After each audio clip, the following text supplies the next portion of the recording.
एक समय की बात है। एक छोटी सी बेटी अपनी माँ के साथ एक गांव में रहती थी। वह बहुत ही समय से एक कहानी सुनने की इच्छा रख रही थी।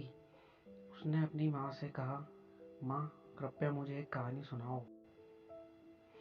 माँ ने मुस्कुराते हुए कहा, बेटा, मैं तुम्हें एक खूबसूरत कहानी सुनाऊंगी।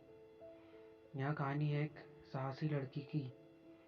बेटी ने खुशी से माँ के पास बैठते हुए कहा, धन्यवाद माँ, मुझे वाकई यह कहानी सुनना है। एक समय की बात है। एक छोटी सी लड़की जिसका नाम लक्ष्मी था, वह एक गांव में रहती थी। वह बहुत ही उत्साहित और साहसिक लड़की थी। एक दिन उसने सुना कि उसके गांव के पास एक खतरनाक सरोवर है जिसमें एक राक्षस बसता है। यह सरोवर आसपास के लोगों के लिए खतरा बन गया था क्योंकि राक्षस लोगों को खा जाता था।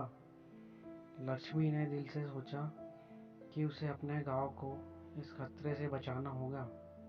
वह खुद को एक साहसिक लड़की के रूप में साबित करना चाहती थी। उसने खुद को तालाब के सामने खड़ा करके सरोवर में चले जाने का निर्णय लिया। उसके दोस्त और परिवार वाले इससे चिढ़ गए और उसे रोकने की कोशिश की, लेकिन वह अपने लक्ष्य के प्रति दृढ़ता से कामना करती थी। लक्ष्मी ने सरोवर में पहुंचते ही राक्षस उसे देख लिया और उसकी तरफ बढ़ने लगा। राक्षस बड़ा भयानक दिख रहा था, लेकिन लक्ष्मी ने अपने धैर्य को संभाला और उससे बातचीत की प्रस्तावित की।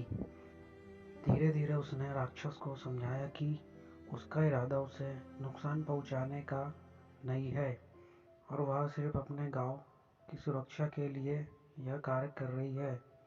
राक्षस, जो अचानक अपनी दुश्मनी से बातचीत करने के लिए उत्सुक था, लक्ष्मी के विचारों को समझने लगा। उसने खुशी के साथ इस पर राजी किया और उसने वादा किया कि वह उसे और उसके गांव के लोगों को कभी नुकसान नहीं पहुंचाएगा। लक्ष्मी की साहसिकता और समझदारी ने उसे उस खतरे से मुक्त दिलाई और उसके गांव को सुरक्षित रखा। इस कहानी से यह सीख मिलती है कि धैर्य और समझदारी से हमें कठिनाइयों से निपटने में मदद कर सकती है। लक्ष्मी ने अपने दोस्त और परिवार वालों के आपत्तिजनक राय के बावजूद अपनी मानसिकता को स्थिर रखा और एक बड़े समस्या को हल करने में सफल हुई। हर चुनौती का सामना करते समय धैर्य रखना चाहिए और विचारशीलता से काम करना चाहिए। इससे हम अपने लक्ष्य को प्राप्त करने के लिए सचेत और सक्षम बन सकते हैं।